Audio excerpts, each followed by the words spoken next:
Merci d'être là. Je tiens à vous saluer tous et à saluer en particulier les plus jeunes qui sont là, parce que le pape s'adresse à eux. Il s'adresse à eux, même si je crains parfois que tous ne lisent pas ce texte. Enfin, ceux qui sont là, si, bien sûr, mais que tous ne lisent pas ce texte. Alors, c'est peut-être aussi à ceux qui ont un peu plus d'années, mais d'en percevoir le sens pour aussi transmettre telle ou telle parole à des jeunes de leur connaissance ou de leur relation. En tout cas, merci d'être là. Donc il écrit aux jeunes, mais il faut être honnête, il écrit aussi à tout le peuple de Dieu. Donc chacun d'entre nous est concerné, pas simplement les jeunes. Je lis les premières lignes, c'est toujours révélateur. Il vit le Christ, notre espérance. Il est la plus belle jeunesse de ce monde. Tout ce qu'il touche devient jeune, devient nouveau, se remplit de vie. Les premières paroles que je voudrais adresser à chacun des jeunes chrétiens sont donc « Il vit et il te veut vivant ». Voilà.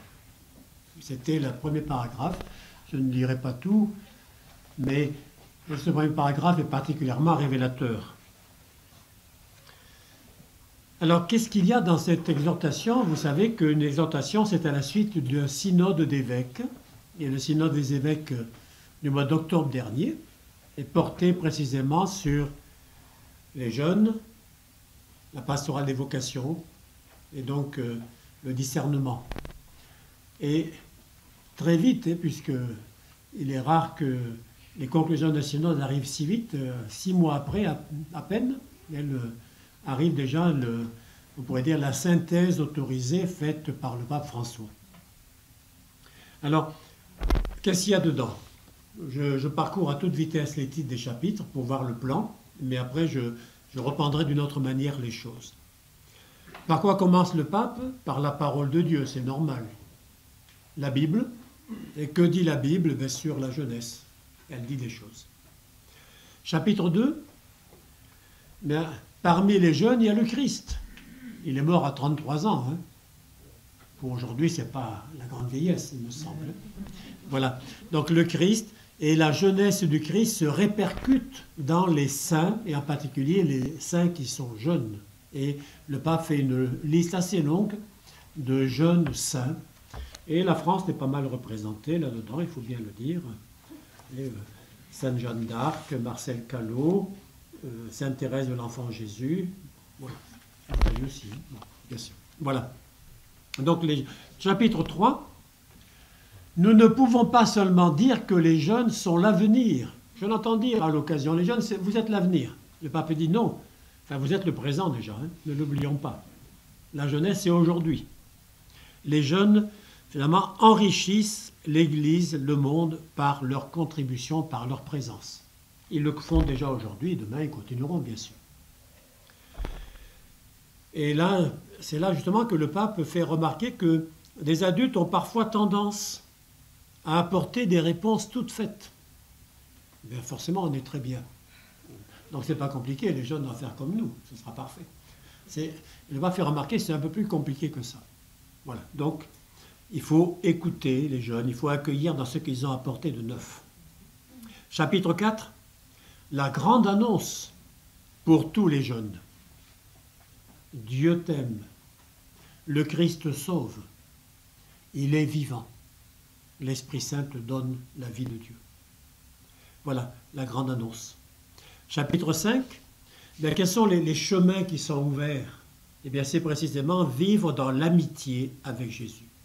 Voilà le chemin que le pape privilégie. Chapitre 6, des jeunes avec des racines. Chapitre 7, la pastorale des jeunes. Chapitre 8, la vocation. Chapitre 9, le discernement. J'essaierai d'aborder un peu tout, mais vous devinez que ça va être serré. Et surtout si je vais vous laisser quelques instants pour l'une ou l'autre question, si vous le voulez, à la fin. Alors, quelques phrases qui m'ont frappé dans ce qu'a dit le pape. La jeunesse n'existe pas. Mais il ajoute aussitôt, en fait, il y a des jeunes avec leur vie concrète. C'est-à-dire qu'il n'y a pas un modèle unique de jeunesse dans lequel on mettrait, comme une case dans laquelle on mettrait tout le monde. Voilà. Il y a des jeunes avec leur vie concrète. La jeunesse n'est pas d'abord un âge, elle est un état d'esprit. Mais en même temps, pas de démagogie, pas de jeunisme. Le pape montre qu'il perçoit ce que vivent les jeunes, les défis auxquels ils sont affrontés. Ce qui m'a frappé, c'est que dans cette exhortation, il y a pas mal de passages à la deuxième personne du singulier, en tu. Et cela, il mérite d'être lu spécialement. Alors, je ne vais pas vous en faire la liste, elle est très longue, mais par exemple de 104 à 110. Je te rappelle la bonne nouvelle que le matin de la résurrection nous a offert. Il y a une issue à toutes les situations difficiles ou douloureuses que nous avons mentionnées. Ou bien encore beaucoup plus loin, 286.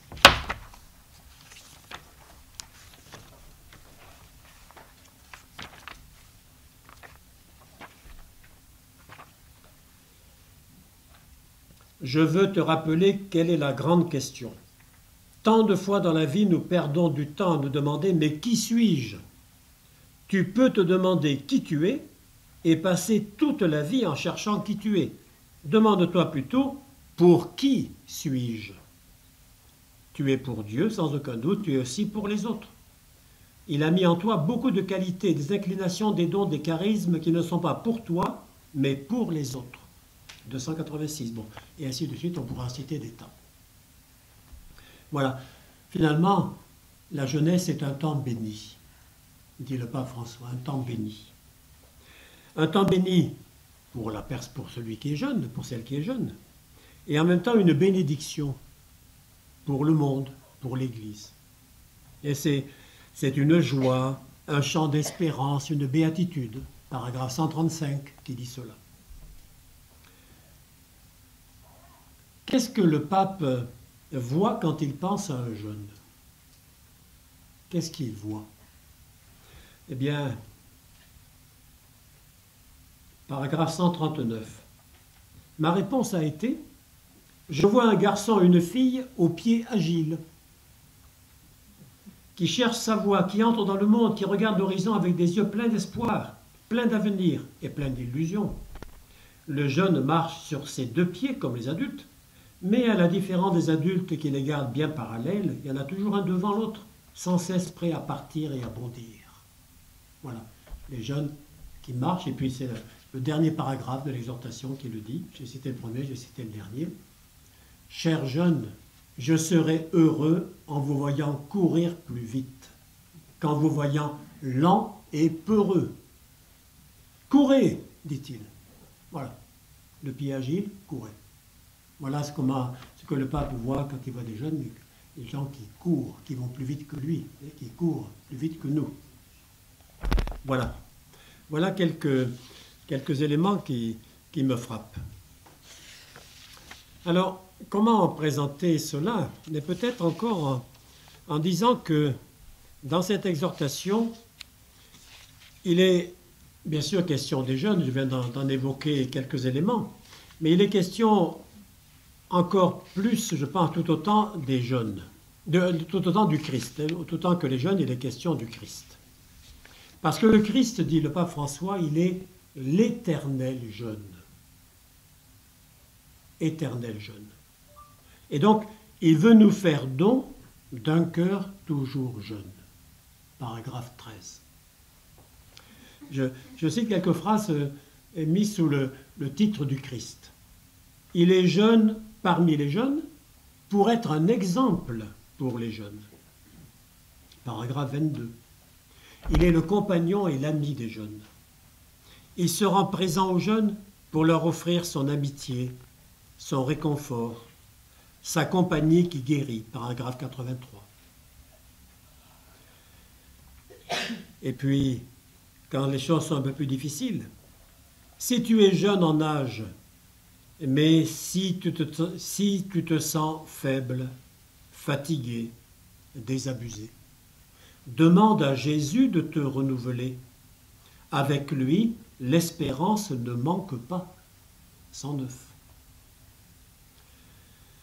Voilà. Et donc, finalement, ce que Jésus désire de chaque jeune, c'est avant tout son amitié.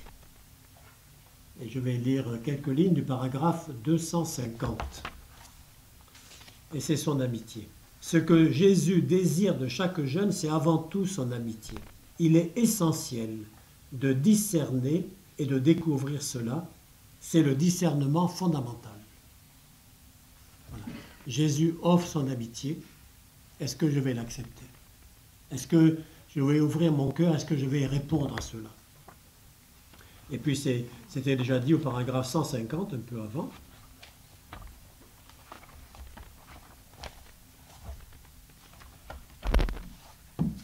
C'est difficile de tenir le micro et de tourner les pages en même temps. Voilà.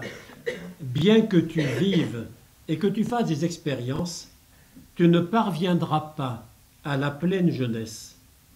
Tu ne connaîtras pas la véritable plénitude d'être jeune si tu ne rencontres pas chaque jour le grand ami, si tu ne vis pas dans l'amitié de Jésus. Et ce paragraphe est développé dans plusieurs paragraphes qui suivent, et sur être, vivre et se trouver dans l'amitié de Jésus. Je crois que c'est l'un des thèmes de fond et de l'exhortation du pape François ici. Finalement, accueillir Jésus comme un ami, l'écouter, le prendre pour exemple, lui faire des confidences, c'est la prière, lui parler, bon, et ainsi de suite. Et donc le chemin, c'est Jésus. Et le pape emploie l'image aussi d'un bateau, le faire monter dans notre bateau, avancer au large avec lui. Et voilà encore quelques expressions que l'on trouve. En même temps, après avoir évoqué cela, ben le pape ne cache pas les difficultés qu'il y a aujourd'hui. Et les difficultés. Alors, difficultés à dépasser. J'ai fait une liste de ce que j'ai repéré dans l'exhortation, parce qu'il n'y a pas un chapitre qui s'appelle difficultés. Non, mais c'est au fil du texte de la lecture, en glanant, et dans ces choses, on repère quelques points que le pape souligne et qu'il présente mais comme des obstacles. Alors, des obstacles qui viennent d'abord de l'Église. C'est dans au paragraphe 41, et plusieurs choses sont dites. Beaucoup de jeunes ne demandent rien à l'Église. Pourquoi? Pourquoi est-ce qu'ils ne demandent rien? D'autres réclament une Église qui écoute davantage, qui ne soit pas toujours à condamner le monde. Il y en a aussi qui ne veulent pas une Église silencieuse et timide, ni une Église toujours en guerre sur 2 ou 3 thèmes qui l'obsèdent, toujours paragraphe 41. Et donc une Église qui n'a plus d'humilité, qui cesse d'écouter, qui ne permet pas qu'on l'interpelle, cette Église-là perd la jeunesse et elle devient un musée. Voilà la conclusion du pape François. Voilà un peu la première difficulté liée à l'Église. Une autre difficulté qui sont liées aux adultes. Les adultes qui jouent les jeunes. Parfois, les adultes adoptent des styles juvéniles. Ils inversent ainsi le rapport entre les générations. Paragraphe 80. Ça se repère, je pense, quand quelqu'un joue aux jeunes et qu'il a les cheveux blancs. C'est un peu surprenant. Et puis, une autre difficulté, la morale sexuelle tend à être une cause fréquente d'incompréhension et d'éloignement par rapport à l'Église, dans la mesure où elle est perçue comme un espace de jugement et de condamnation. Voilà quelques difficultés, mais à ces difficultés, il faut ajouter des tentations. Et le mot tentation est souligné de manière plus précise encore que les mots difficultés, des tentations. Mais les tentations, il y a d'abord, dit le pape François, les personnes qui veulent faire vieillir l'Église, la scléroser dans le passé, la figer, l'immobiliser. Voilà. Première tentation, finalement, le passé, s'enfermer dans le passé, dans une image toute faite. Autre tentation, c'est le paragraphe 35. Dans ce paragraphe, il y a 3 tentations qui sont dites. Il y a aussi de croire qu'on est jeune quand on cède à tout ce que le monde peut offrir. Et le monde peut offrir des tas de choses, à tout point de vue. Et croire qu'on est jeune, mais si on est, si on en profite. Et puis encore, une autre tentation, c'est croire que l'Église se renouvelle parce qu'elle cache son message. Voilà, paragraphe 35. Voilà quelques tentations qui sont dites. Une autre tentation, c'est de perdre l'enthousiasme. Et perdre l'enthousiasme parce qu'on n'écoute plus l'appel du Seigneur. L'appel à tout donner, sans mesurer les dangers. Voilà, donc perdre l'enthousiasme. Voilà une tentation qui menace. Et le pape François la dénonce à plusieurs reprises, le fait que, vraiment, on profile bas. Pas la peine de s'enthousiasmer, on sera déçu. Alors, comme ça, on ne sera pas déçu. Puis c'est heureux ceux qui n'espèrent rien ne seront pas déçus. Je crois qu'il y a une parole de ce genre. Non, ce n'est pas le style du pape François, ça, pas du tout. Et puis, encore une autre tentation, apporter, je l'ai un peu dit déjà, apporter des réponses toutes faites. Proposer des recettes toutes faites, sans laisser émerger les questions des jeunes dans leur nouveauté, ni saisir ce qu'elles ont de provoquant. Une autre tentation, c'est tous ceux qui gémissent, qui se lamentent. Menace de la lamentation. Et le pape a une expression bien imagée. Nous les laissons, ces lamentations et ces résignations, à ceux qui suivent la déesse Lamentation. Il y a une déesse qui s'appelle Lamentation et beaucoup lui rendent un culte. Voilà, donc la question est de se lamenter et de pleurer sur la situation présente. Elle a des difficultés, c'est sûr, mais elle a aussi des potentialités. Autre tentation, eh bien, c'est que le risque de la vie adulte, c'est de chercher la sécurité et le confort, et donc de restreindre l'horizon de l'infini. On s'enferme dans un petit monde à soi. Et du coup, les jeunes qui voudraient un horizon beaucoup plus grand, beaucoup plus large, finalement sont déçus. Mais il peut y avoir encore une autre, ça c'est le paragraphe 160.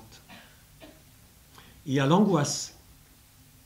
L'angoisse peut être une grande ennemie lorsqu'il nous arrive de baisser les bras parce que nous découvrons que les résultats ne sont pas immédiats. C'est vrai qu'on aimerait des résultats rapides. Et donc, on peut être angoissé en se disant, mais pourquoi travailler, pourquoi faire tant de choses et on ne voit pas les fruits de notre travail.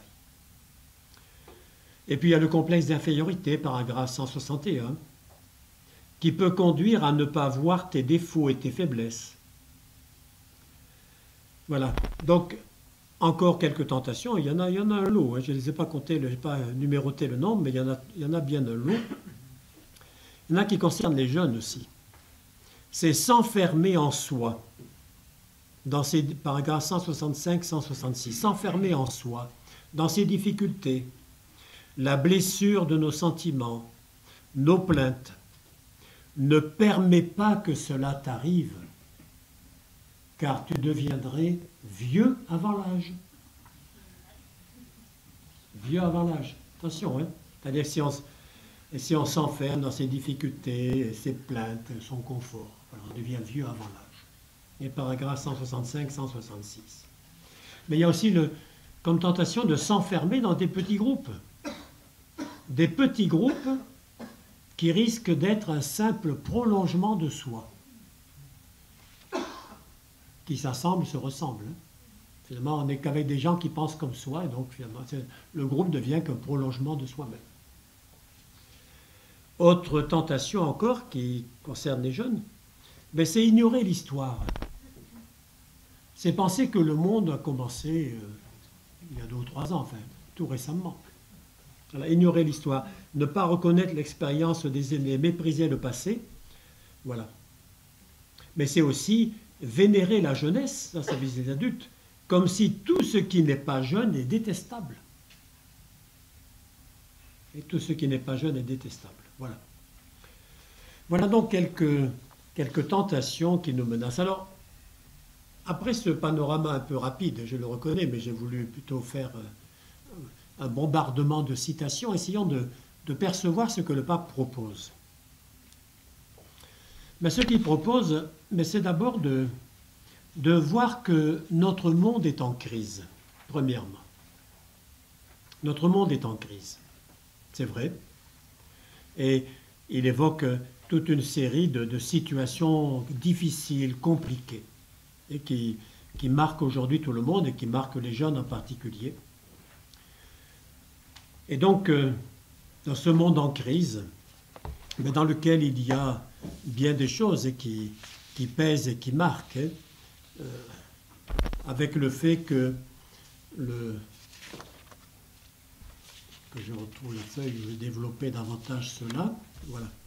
Mais avec le fait que les rapports hommes-femmes ne sont pas justes, que le corps et la sexualité, le monde numérique, les jeunes migrants, les victimes d'abus de toutes sortes, et en particulier de la part de prêtres ou de responsables dans l'Église. Tout cela pèse sur les jeunes, tout cela nous donne un monde en crise, un monde difficile à vivre pour eux. Et donc, devant ce monde en crise, eh bien, le pape conclut en disant, voilà, que faut-il faire devant cela? Eh bien, il est important qu'il y ait, auprès d'un jeune qui souffre, une communauté chrétienne, capable de faire résonner la parole du Christ par des gestes, par des accolades, par des aides concrètes. Donc voilà, un jeune qui souffre ne doit pas rester tout seul. Et il a vraiment besoin de ce soutien, d'une présence, et pas simplement d'un seul, d'une communauté auprès de lui. Ce monde est en crise. Mais, deuxième observation sur laquelle le pape revient à plusieurs reprises, c'est que les jeunes s'engagent.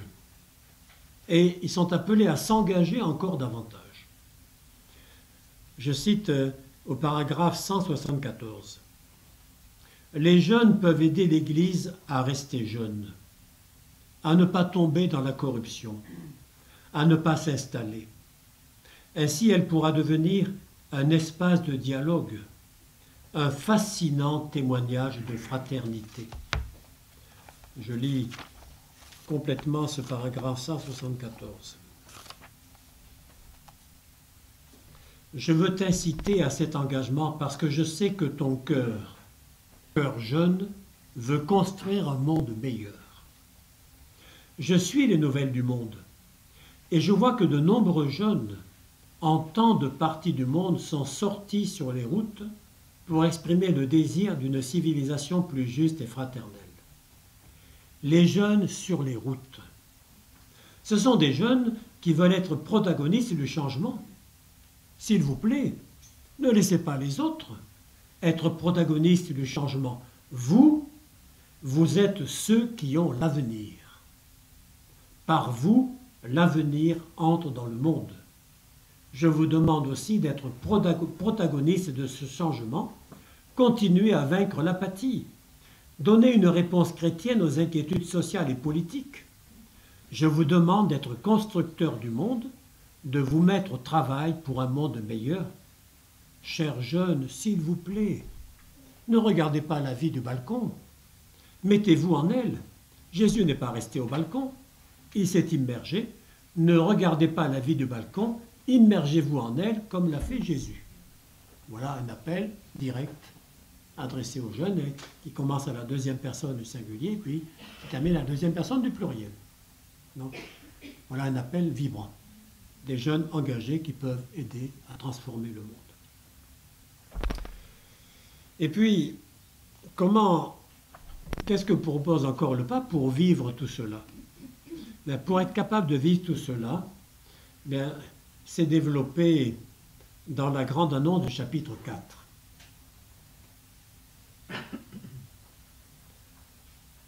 La grande annonce pour tous les jeunes. Je voudrais le développer un peu plus, et parce qu'on arrive ici au centre de ce que le pape veut souligner. Je souhaite maintenant annoncer à tous les jeunes le plus important, ce qui est primordial, ce qu'il ne faut jamais taire. Une annonce qui comprend 3 grandes vérités que nous avons tous besoin d'entendre sans cesse, encore et encore. Je les résume. Dieu est amour. Vous savez tout ce qui va être dit, hein. Il n'y a pas de surprise. Hein. Dieu est amour. Le Christ sauve. Deuxième grande vérité. Troisième, le Christ est vivant. Mais j'aimerais, au-delà de simplement l'énoncé des titres, reprendre un peu les développements que fait le pape. Voilà. Dieu est amour, premièrement. Je veux dire à chacun la première vérité, Dieu t'aime. Si tu l'as déjà entendu, peu importe. Je veux te le rappeler, Dieu t'aime, n'en doute jamais, quoi qu'il arrive dans ta vie. Et parce que, évidemment, il y a toute l'objection du mal, et du mal qu'on rencontre, du mal dans le monde, etc. Voilà, donc, Dieu t'aime, n'en doute jamais. Ce n'est pas simplement quelque chose qui est à savoir intellectuellement, ça on peut le répéter, mais c'est à découvrir, on pourrait dire, par l'expérience. Alors, pour développer cela, le pape cite un certain nombre de paroles de la Bible, de l'Écriture sainte. Dieu se présente comme ces pères affectueux qui jouent avec leurs enfants, comme ces mères qui aiment sincèrement leurs enfants, comme un amoureux qui en arrive à se faire tatouer le nom de la personne aimée dans la paume de ses mains. Il ne faut pas l'oublier. La vigueur de son amour ne se laisse jamais vaincre. Nous étions un projet de son amour avant d'exister. Il sait voir notre beauté. Son amour n'est pas triste. Tu dois avoir confiance dans le souvenir de Dieu. Sa mémoire n'est pas un disque dur qui enregistre et archive toutes nos données. Sa mémoire est un cœur tendre. Et voilà. Vous voyez? Allô? Voilà. Donc, essaie de rester un moment en silence en te laissant aimer par lui. Voilà la première chose. Et donc, vraiment, son amour est si réel, si vrai, si concret qu'il nous offre une relation faite de dialogue sincère et fécond. Voilà. Dieu t'aime, il t'offre. Entre dans ce dialogue d'amour. Voilà ce qui est proposé comme une expérience à vivre. Deuxième chose, le Christ sauve. La deuxième vérité est que le Christ, par amour, s'est livré jusqu'au bout pour te sauver. Ses bras sur la croix sont le signe le plus beau d'un ami qui est capable d'aller jusqu'au bout. Regarde le Christ, accroche-toi à lui, laisse-toi sauver. N'oublie jamais qu'il pardonne 70 fois, 7 fois, bon, etc. Il nous pardonne et nous libère gratuitement. Regarde les bras ouverts du Christ crucifié, laisse-toi sauver encore et encore. Et il y a un appel vibrant au paragraphe 122. Jeunes bien-aimés, vous valez tellement que vous avez été rachetés par le sang précieux du Christ. Jeunes bien-aimés, vous n'avez pas de prix. Vous n'êtes pas une marchandise aux enchères.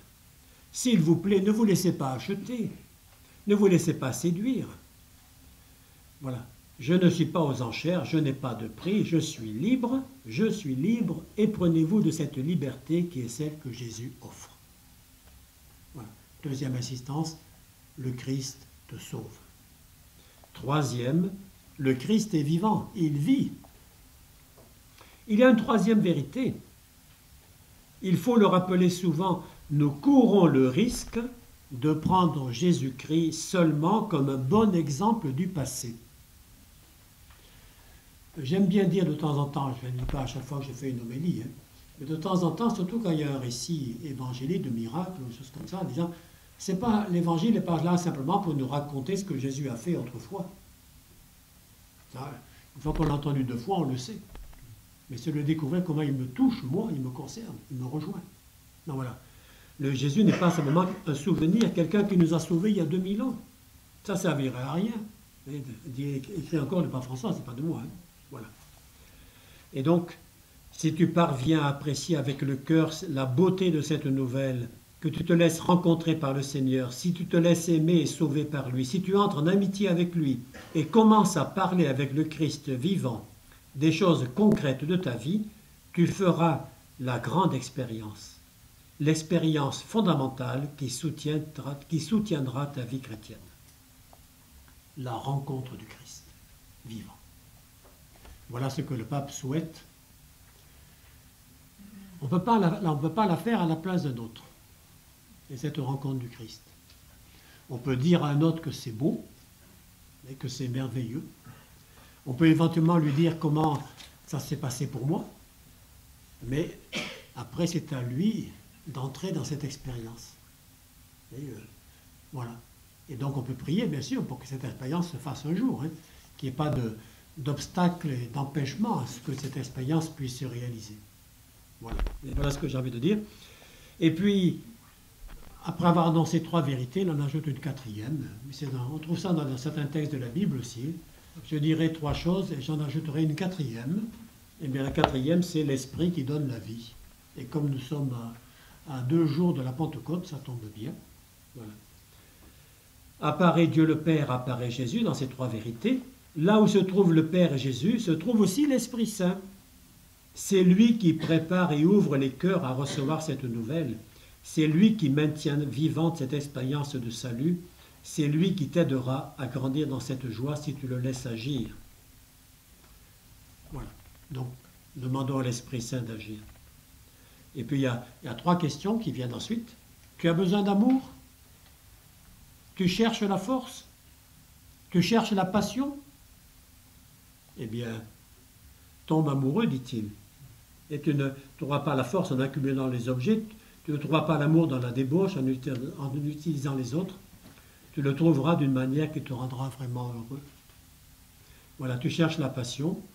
Eh bien, il n'y a rien de plus important que de trouver Dieu. Voilà. Et voilà ce beau développement du chapitre 4 qui mériterait d'être médité longuement, de le savourer, et pour renouveler le premier amour que nous aussi, j'espère, que nous aussi nous avons eu, que nous connaissons. Hein. Vous remarquez dans mes propos une allusion à la lettre de l'Apocalypse. Hein. J'ai contre toi que tu as perdu ton premier amour.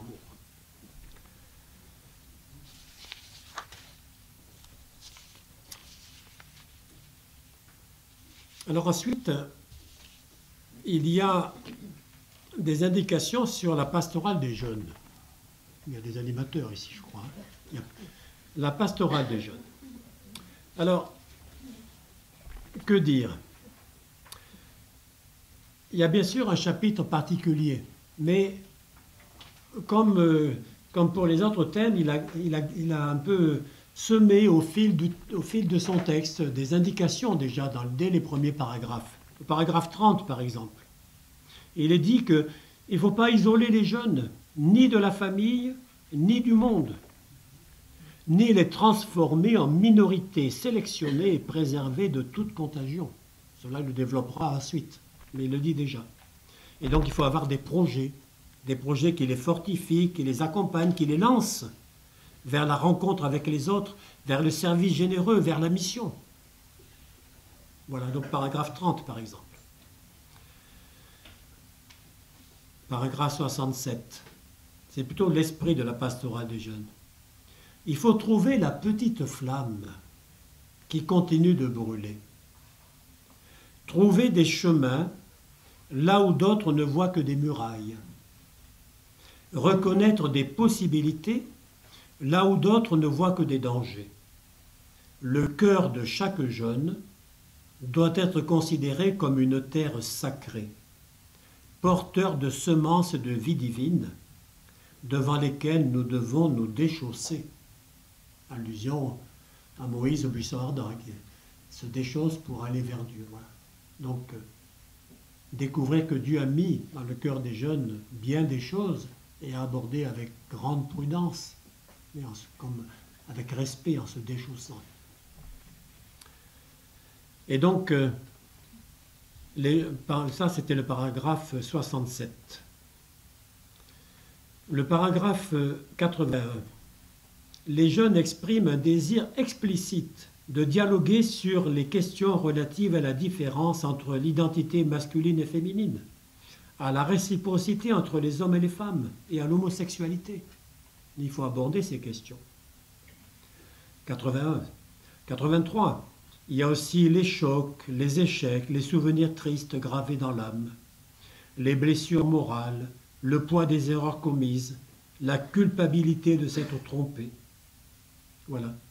Tout cela, il ne faut pas avoir peur de le regarder, de permettre de l'exprimer aussi. Il n'y a pas que des bons côtés. Et donc, il est important que l'Église, elle le fait déjà, mais elle doit continuer à le faire encore, que l'Église propose des lieux pour vivre la foi en communauté. Vivre la foi en communauté. Tout est plus facile ensemble, dit le pape 164. Et même, il va se faire aider par la sagesse africaine, le paragraphe 167, en citant un proverbe. Si tu veux aller vite, marche seul. Si tu veux aller loin, marche avec les autres. Voilà. C'est un proverbe qui dit des choses, à mon avis, intéressantes. Et puis pour la pastorale des jeunes, il y a encore deux aspects à développer, mais ensuite je vais le reprendre plus en détail. D'abord le fait que c'est toute la communauté qui évangélise. Toute la communauté. Donc personne ne doit se dire « je ne connais pas de jeunes, je suis trop vieux, que sais-je ». Toute la communauté évangélise. Deuxième aspect, il est urgent que les jeunes aient plus de place dans les propositions pastorales. Plus de place. Alors, cela, il le développe et, vous voyez, à ce sujet, je pense à une question que j'entends régulièrement. Là, c'est de moi cette fois-ci. Je fais un petit excursus. De temps en temps, surtout quand c'est des groupes un peu plus âgés, un petit peu déçus, on me pose la question, que faut-il faire pour attirer les jeunes à la messe? Alors, c'est la question que j'aime pas. Alors, je vais dire pourquoi je l'aime pas. Mais d'abord parce que je crois qu'elle est mal posée. Parce que cette question semble insinuer qu'il y a sûrement une méthode à trouver. Et que si on trouvait la bonne méthode, on y arriverait. Et d'autre part, cette question laisse entendre que les jeunes doivent faire comme nous, bien sûr. On est tellement bien. Je l'ai un peu dit déjà. Voilà. Moi, je préférerais la question « Que faire pour rejoindre les jeunes ?» Je crois que c'est davantage dans l'esprit de ce que dit le pape François. Que faire pour rejoindre les jeunes? C'est-à-dire de nouer des relations avec eux, de dépasser nos peurs et nos a priori, parce qu'on en a tous. Et ça nous encombre, de les écouter. Et le pape dit, voilà, il faut apprendre à contempler, à s'émouvoir, à s'arrêter devant l'autre chaque fois que c'est nécessaire. Et il s'agit de rendre manifeste le parfum de la présence de Jésus et son regard personnel. Alors ça, c'est pas dans ce texte-ci, c'est dans la joie de l'Évangile, la première exhortation du pape François, mais il a la suite dans les idées. Il se répète un peu avec des mots différents, mais il se répète forcément. Alors, une vraie rencontre, puisque c'est ce que le pape François suggère, par quoi ça commence? Eh bien, ça commence par l'écoute. Écouter, c'est mieux qu'entendre. Hein. C'est plus qu'entendre. C'est entrer dans une relation proche avec l'autre. Et on pourrait dire, c'est la condition d'une véritable rencontre spirituelle. Et donc, écouter, mais ça va permettre de découvrir le geste et la parole qui conviennent. Et le geste et la parole qui conviennent. Et évidemment, ça va demander du temps. Mais dans l'Évangile, vous savez, il y a les paraboles de la croissance. Hein, et la croissance du grain de blé, de la semence de sénévé, tout ça, ça prend du temps, il faut le temps nécessaire. Donc le temps de la croissance. Et ici, le pape dit, il ne faut pas chercher à multiplier les contenus, mais enraciner dans l'expérience. Permettre une expérience, mais aussi, on pourrait dire, lui donner son sens. Ne pas rester simplement à l'émotion du moment, mais lui donner son sens. Donc, approfondir le kérigme. Le kérigme, c'est Dieu t'aime, le Christ sauve, et est vivant. Voilà le kérigme. Mais aussi une autre porte d'entrée, mais c'est de grandir par le service. Le service. Mais c'est une autre porte.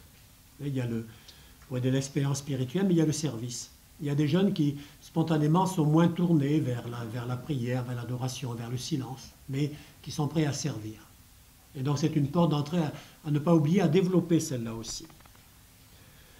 Et le pape fait remarquer, c'est le paragraphe 213 et suivant, il est essentiel de développer notre capacité d'accueil cordial, car beaucoup ont été marqués par un sentiment d'abandon. Et donc, finalement, l'idée qui émerge dans le texte du pape, c'est de pouvoir offrir aux jeunes leur propre lieu pour qu'ils puissent les aménager à leur gré, à leur guise. Donc des foyers, comme une famille. Et donc ça permettra que les jeunes trouvent eux-mêmes les styles, les modalités appropriées pour la rencontre avec d'autres jeunes, pour initier à la prière, au silence, à l'intimité avec Dieu. Et puis encore, dans la pastorale des jeunes, le pape développe ensuite assez rapidement, mais touche à d'autres thèmes que je ne me contente d'évoquer, l'art et la musique, le sport, la protection de l'environnement, et cite nommément les scouts, mais aussi offrir aux jeunes les trésors du don de Dieu, la parole de Dieu, les sacrements, le témoignage des saints. Voilà donc toute une série de choses qui sont dites. Il n'y a pas de, il n'y a pas de recette toute faite, bien sûr. Mais le pape insiste en disant, mais ce qui est important, c'est qu'il puisse y avoir une manière, une pastorale des jeunes renouvelée, une pastorale des jeunes dynamique, et qui ne se contente pas de reproduire des schémas tout faits. Et cela, il l'appelle finalement, c'est les paragraphes 230 à 238. Alors, ça doit venir tout droit d'Amérique latine, une pastorale populaire des jeunes. Populaire entre guillemets, c'est du moins dans mon édition. Une pastorale populaire des jeunes. Il est très important de susciter une pastorale populaire des jeunes qui a un autre style, d'autre temps, un autre rythme, une autre méthode. Elle consiste en une pastorale plus ample et plus flexible, qui stimule, dans les différents lieux où les jeunes se déplacent, ces leaderships naturels et ces charismes que l'Esprit Saint a déjà semés en eux. Donc voilà, c'est-à-dire, en fait, le pape laisse entendre que c'est une pastorale toujours missionnaire, mais cette pastorale-là, mais je vais vous lire le paragraphe 236. La pastorale des jeunes, quand elle cesse d'être élitiste, ce qui parfois nous guette, nous, en France, quand elle accepte d'être populaire, est un processus lent, respectueux, patient, plein d'espoir, infatigable, compatissant. Vous savez, la méthode du pape, c'est de multiplier les synonymes. Donc voilà une série d'adjectifs qui se suivent. Au synode, il a été proposé l'exemple des disciples d'Emmaüs, qui peut être aussi un modèle de ce qui se passe dans la pastorale des jeunes. Et alors, cette pastorale populaire, ça va impliquer des pèlerinages, ça va impliquer des choses toutes simples, des temps forts, simplement. En disant, mais un jour, ils iront plus loin, mais voilà, proposer quelque chose aujourd'hui. Ne pas viser que l'élite des jeunes. Et puis ici, la pastorale des jeunes implique bien sûr l'accompagnement par des adultes, comme il y en a ici un certain nombre. l'accompagnement des adultes, les familles d'abord. Je cite, il est nécessaire que la pastorale des jeunes et la pastorale familiale soient dans un prolongement naturel, en travaillant de manière coordonnée et intégrée. Donc il y a du travail à faire encore. Voilà, donc la famille, mais la communauté chrétienne aussi. La communauté doit se sentir responsable pour les accueillir, les motiver, les encourager, les stimuler. Cela implique que l'on regarde les jeunes avec compréhension, valorisation, affection, qu'on ne les juge pas en permanence, qu'on n'exige pas d'eux une perfection qui ne correspond pas à leur âge. Voilà. Un rythme, des étapes. Et puis encore accompagner, c'est-à-dire écouter de manière formée. Voilà, le pape veut vraiment faire éclater des cadres rigides et fermés. Il est temps que j'approche la conclusion, mais c'est un sujet inépuisable.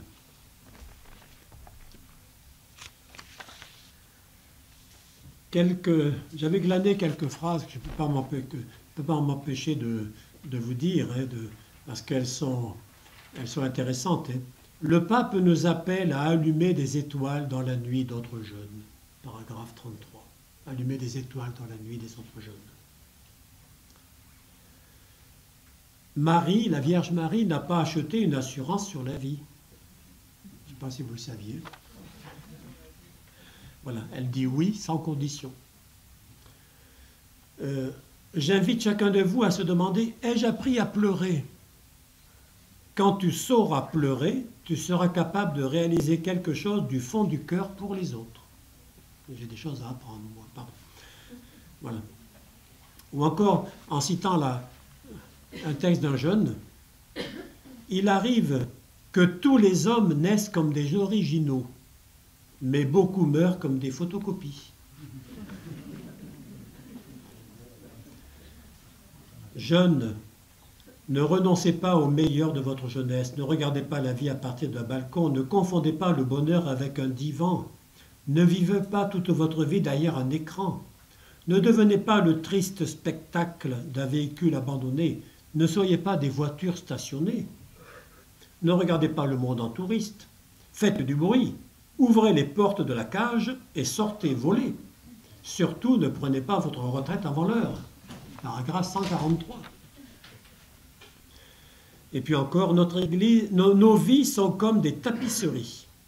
D'un côté, des fils emmêlés. De l'autre, un beau tableau. Tout dépend comment on regarde sa vie. Et puis, un dernier passage sur les relations intergénérationnelles.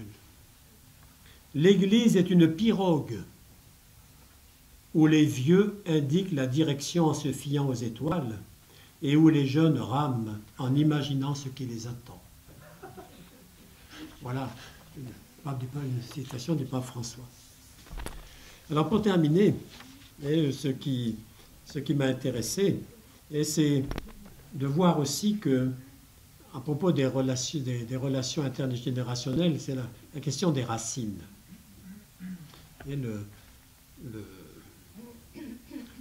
chapitre 6, des jeunes avaient des racines. Je lis simplement.